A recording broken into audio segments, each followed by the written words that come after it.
Can you talk about forcing your political values on people and being an advocate of freedom? Now watch this video. And I want to make it clear, like, I know that if we were to implement and legislate all of our conservative values onto people, there will be people that will suffer. Like, I think we give too much welfare to people. Minnesota's like a welfare destination state.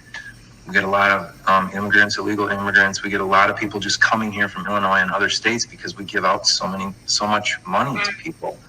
And if you take that away from people, of course, people are going to suffer a little. You know, it's just one of those things, though. It's one of those where no pain, no gain cliche comes in. You have to make some changes. And the saying I like is that you can't just keep giving them a handout. You have to give them a hand up.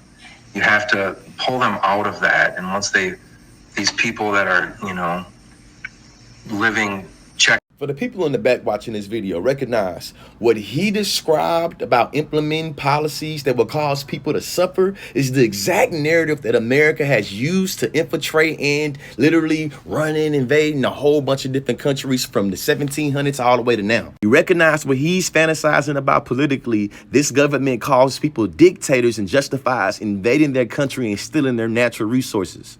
And this is the part that just itched my butt though, right?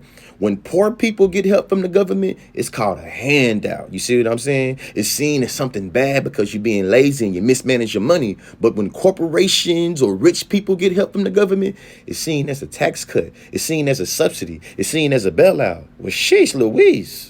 Growing up, they used to have the song that made us sing in elementary school. This land is your land. This land is my land from California. And it was given that song because it was supposed to push patriotism in a way that says this country is a country of immigrants and we love difference here. And then you literally have the same people, because I'm born and raised in Texas, that infiltrated. The same individuals that created that policy for my school is now pushing policy to demonize immigrants.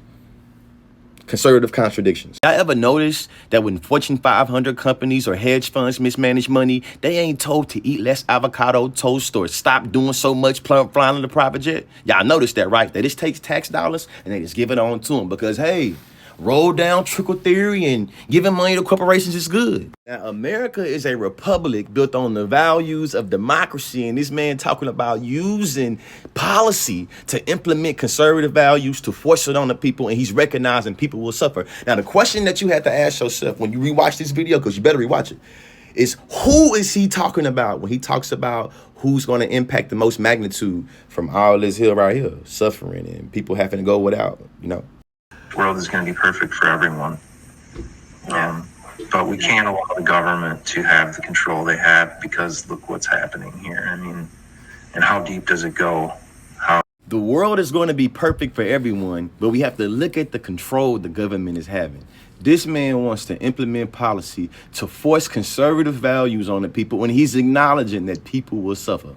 Conservative contradictions, man. You heard it here first. Education is elevation, and the jokes write themselves. You feel me? At this point, I'm almost writing sermons. I ain't even no comedian, really.